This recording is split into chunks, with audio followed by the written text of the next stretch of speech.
বেশ কিছুদিন ধরেই সামাজিক যোগাযোগ মাধ্যমে একটি বিষয় কিন্তু বেশ আলোচনা রয়েছে, ছাত্রদের নতুন রাজনৈতিক দল।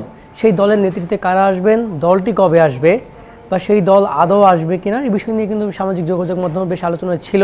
তবে আজ যেটি ঘটেছে, বৈষম্যবিরোধী ছাত্র আন্দোলনের আহ্বায়ক হাসনাত আবদুল্লাহ এবং জাতীয় নাগরিক কমিটির মুখ্য সংগঠক নিয়েছেন সাজেদুল আলম একটি সামাজিক যোগাযোগ মাধ্যম ফেসবুক একটি পোস্ট করেছেন যে নতুন যে ছাত্রদের রাজনৈতিক দল আত্মপ্রকাশ করতে যাচ্ছে সেই দলের নাম কেমন হতে পারে, দলটি নিয়ে জনসাধারণের মধ্যে কী কী আকাঙ্ক্ষা রয়েছে সেই বিষয়ে তারা কিন্তু একটি পোস্ট করেছেন। দুজনে কিন্তু প্রায় একই পোস্ট করেছেন এবং দুজনের পোস্টের নিচে একটি কমেন্ট সেকশনে তারা একটি ফর্ম দিয়েছেন এবং হাসনাত আবদুল্লাহ জানিয়েছেন এই ফর্মটি পূরণ করতে কিন্তু সর্বোচ্চ 5 মিনিট সময় লাগবে।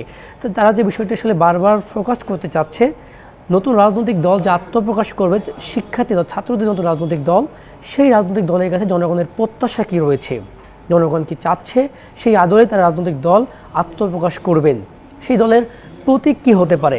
গত 5ই আগস্ট আওয়ামী লীগের পতনের পরে ডক্টর মোহাম্মদ ইউনূসের নেতৃত্বে যে অন্তর্বর্তী সরকার গঠিত হয়, সেই সরকারের পরে কিন্তু একটা বারবার বলা হচ্ছিল যে ছাত্ররা কোনো রাজনৈতিক দল করবেন কিনা ছাত্রদের পক্ষ থেকে, সেটি কিন্তু আসলে এবার পুরোপুরি নিশ্চিত হয়ে গিয়েছে এবং সেই বিষয়টি আরেকটু জোরদার করে নিশ্চিত করেছেন হাসনাত আবদুল্লাহ এবং জাতীয় নাগরিক কমিটির আহ্বায়ক নাসিরউদ্দিন পাটোয়ারি। জাতীয় নাগরিক কমিটির আহ্বায়ক নাসিরউদ্দিন পাটোয়ারি এবং হাসনাত আবদুল্লাহ আজকে একটি সংবাদ সম্মেলন করেছেন এবং তার সংবাদ সম্মেলনে জানিয়েছেন যে নতুন একটি দল এই যে ফেব্রুয়ারি মাসে কিন্তু আত্মপ্রকাশ করতে যাচ্ছে এবং এই রাজনৈতিক দলে নাসিরউদ্দিন পাটোয়ারি, তিনি জাতীয় নাগরিক কমিটির আহ্বায়ক, তিনি যেমনটি জানিয়েছেন এই রাজনৈতিক দলে যদি শিক্ষার্থীদের পক্ষ থেকে কেউ আসতে চায়, অর্থাৎ যারা উপদেষ্টা পদে রয়েছেন, অন্তর্বর্তী সরকারের উপদেষ্টা পদে, তাদেরকে অবশ্যই উপদেষ্টা পদ থেকে পদত্যাগ করতে হবে, এরপরেই কিন্তু তারা নতুন রাজনৈতিক দলে আসতে পারবেন। তবে এখন যে বিষয়টি সামনে আসছে যে নতুন রাজনৈতিক দলের নাম কি হতে পারে বা তাদের প্রতীক কী থাকতে পারে, সেই বিষয়টি কিন্তু তারা ফোকাসে আনতে চাচ্ছেন। অর্থাৎ শিক্ষার্থীরা, যারা সাধারণ শিক্ষার্থী রয়েছেন, যারা বৈষম্যবিরোধী আন্দোলন করেছেন, তারা কিন্তু সেই উদ্দেশ্যই কিন্তু সামাজিক যোগাযোগ মাধ্যমে হাসনাত আবদুল্লাহ এবং সাজেদ কিন্তু একই পোস্ট করেছেন। অর্থাৎ নতুন দলের প্রতীক, নতুন দলের কাছে জনসাধারণের যে চাহিদা রয়েছে, যে প্রত্যাশা রয়েছে, সেই বিষয়গুলো কিন্তু তারা আসলে বারবার জানতে চেয়েছে। অর্থাৎ সেই প্রত্যাশা অনুযায়ী কিন্তু তারা নতুন রাজনৈতিক দল তারা গঠন করবেন। অর্থাৎ নতুন যে দল আত্মপ্রকাশ করবে এটি কিন্তু সর্বসাধারণের দল হবে, অর্থাৎ শিক্ষা, ছাত্র, জনতা সবার দল।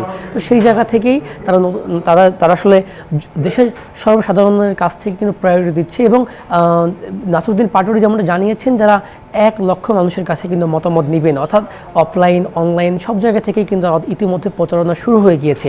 এই ফেব্রুয়ারি মাসে কিন্তু নতুন দলের আত্মপ্রকাশ, নতুন দলের নাম কিন্তু ঘোষণা আসতে পারে, তাদের কাছ থেকে কিন্তু এই পর্যন্ত ভাষ্য জানা গেছে। এবং আরেকটি বিষয় জানতে পেরেছি সামাজিক যোগাযোগ মাধ্যম থেকে, আমরা বেশ আলোচনায় রয়েছে যে বিষয়টি নতুন দলের নেতৃত্বে নিয়ে কিন্তু একটি আলোচনা রয়েছে। অর্থাৎ উপদেষ্টা পদ থেকে নাহিদ ইসলাম নাকি আসিফ মাহমুদ সজীব কে দায়িত্ব নিচ্ছেন, আরেকটি নাম ছিল মাহফুজ আলম, তিনি অন্তর্বর্তী সরকারের উপদেষ্টা পদে রয়েছেন, তাহলে কি তিনি দায়িত্ব নিচ্ছেন কিনা, এই বিষয়গুলো কিন্তু বারবার ঘুরে ফিরে আসছে। তবে এর মধ্যে যে বিষয়টি এখন আজকে সবথেকে আলোচনায় রয়েছে, নতুন রাজনৈতিক দলের নাম কি হতে পারে এবং সেই দলের প্রতীক কী হবে এবং সেই দল নিয়ে জনসাধারণের মধ্যে কি কি প্রত্যাশা রয়েছে, সেই বিষয়টি কিন্তু এখন সামাজিক যোগাযোগ মাধ্যম সহ দেশের শীর্ষ মাধ্যমের সবথেকে আলোচনার বিষয়ে দাঁড়িয়েছে।